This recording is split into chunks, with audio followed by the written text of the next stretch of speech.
Is this guitar worth $100? I think it's totally rad, dude, in true 80s style.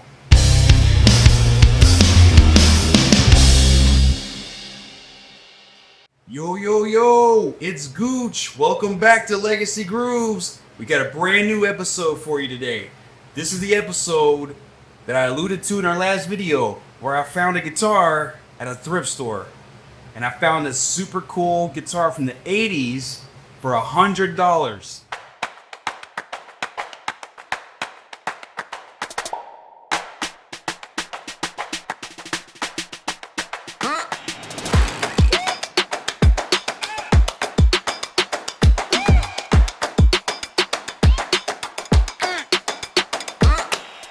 Without further ado, let's introduce you to today's episode's guitar.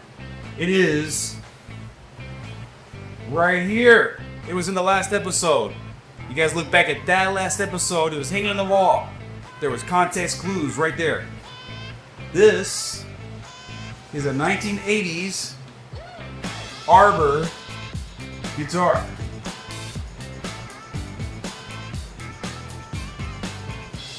Check this thing out.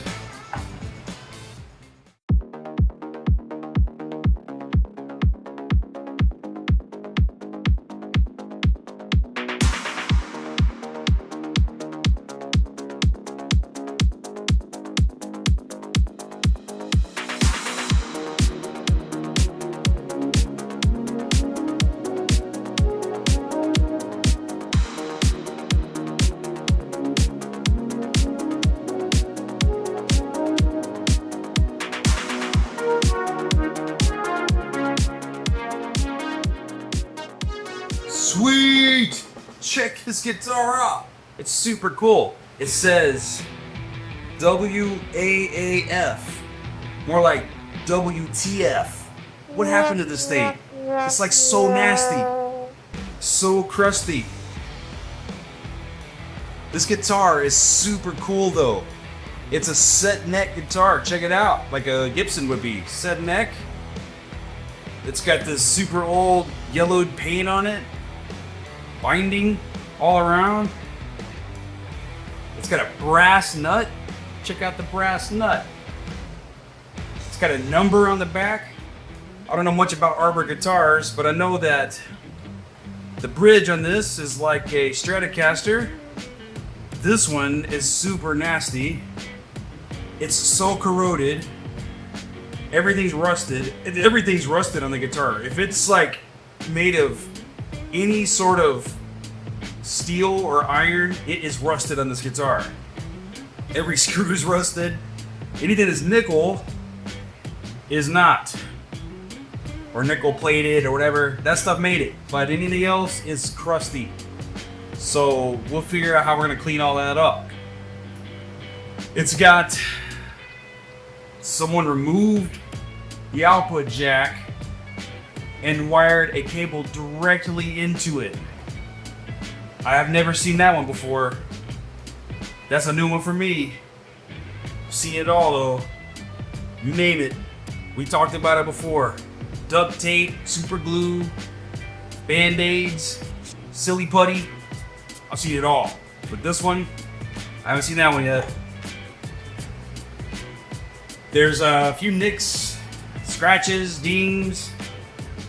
This thing's been played or laid around someone's house and kicked around a lot. These are some Diodario strings. You can see the color on them.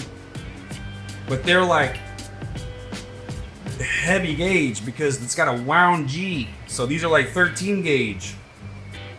So they must have been playing some heavy metal like Dimebag. There must have been Dimebag used this guitar. It's his first guitar. Who knows? What we want to do next is plug this guitar in to hear what it sounds like. I don't know if the electronics work in it or not. We have no idea the status of this stuff. They didn't even take the time to remove the other piece of this cable, like the cover, the sleeve. They just left it on there.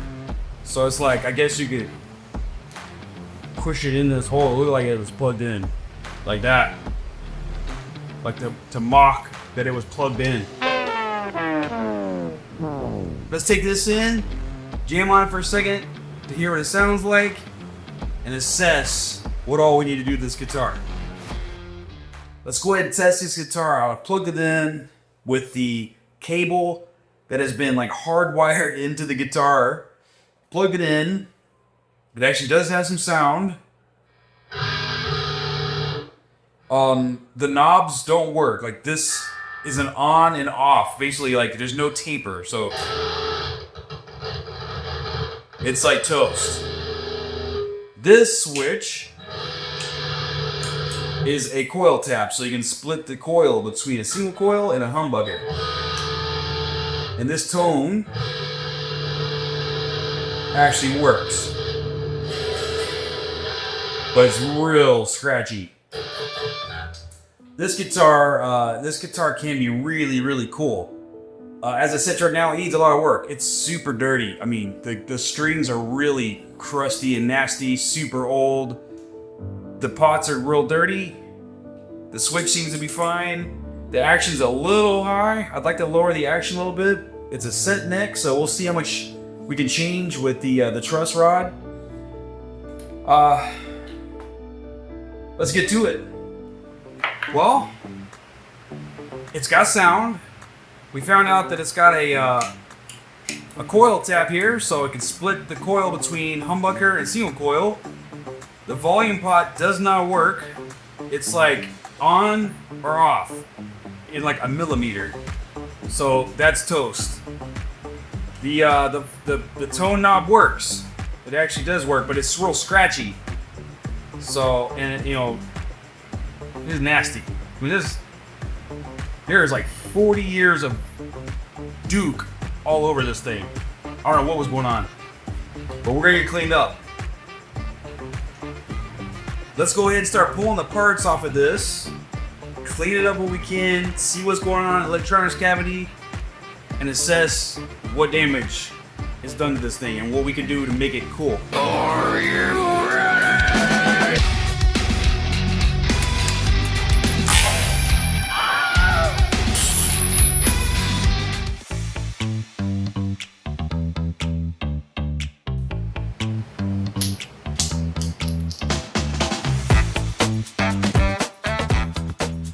Okay, move that plate.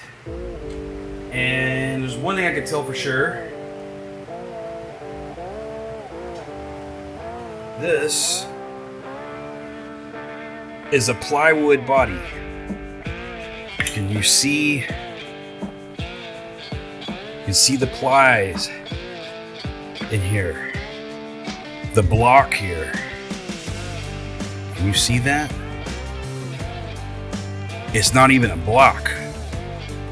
It's just a piece of bent metal. It's not even an actual block. So we're gonna have to replace that. The tuning machines are super beat up. You can see them like bent in and dented. And they're kind of ugly. I mean, look at that.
Now this guitar shows more wear and tear than a pair of Jordache jeans from the 80s. But the frets somehow managed to survive all that. They're in good shape. They just need to be polished and cleaned up. Now, we're going to check if it's level, if the frets are level. We'll check all that to make sure. And then we'll make sure the neck is nice and straight. and then we'll clean this up.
Good as new.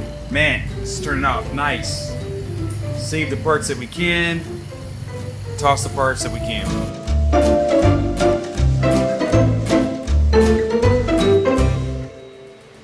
Okay, we just polished up the frets and they look spectacular. I mean, for real. Look at those. Woo. Man, careful, put some sunshades on. As I was polishing those, I noticed that there is some slight delamination up here between the fretboard and the back of the neck. So I'm gonna have to inject some glue in there and clamp that down. That is something I didn't notice as I was taking this apart. That makes sense why the nut just fell off. It probably had popped loose at some point, but you know, I'll let you see that just slightly moving there. You can see like right around the edge here, kind of popped. So we'll shoot some glue underneath there, clamp it, good as new. Let's do it.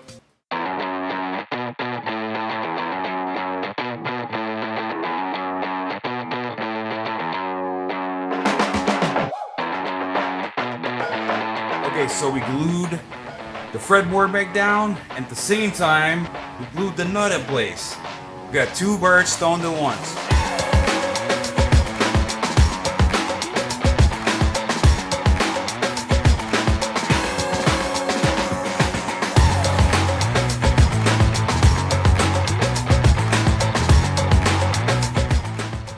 Alright, so we let this sit overnight. The glue is dried. Everything's set really nice. It's definitely attached to the neck now. So let's go ahead and start putting this guitar back together. We're going to start with the electronics and the hardware and the strings, and then we're jamming. Let's do it.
Alright, let's see what kind of knobs we have for the guitar. Hopefully I have some black ones.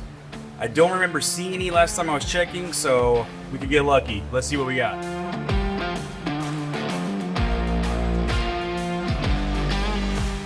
Alright, we don't have any black knobs. I've just got these chrome ones. I think I have an idea how to make these work though. Let's head over to the sandblasting machine.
Okay, I wrote an 80s metal style backing track to test out this guitar.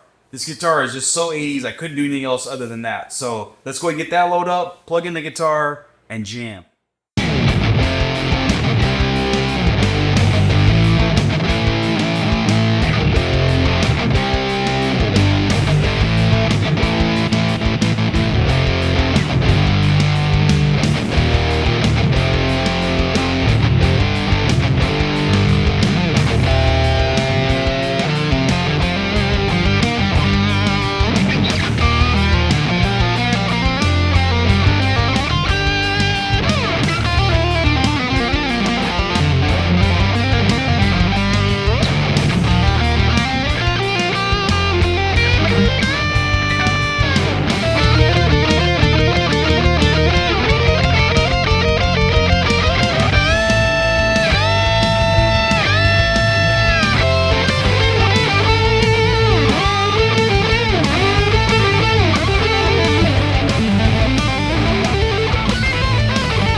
Metal, baby. This guitar turned out super cool. I'm so proud of it. I love the way it turned out. It plays awesome. It sounds really cool. I would play this. And I would play this in a metal band. And I would play it on the radio station that I found out is WAAF. That was a Boston rock station for like 50 years. From like the early 70s until like 2020.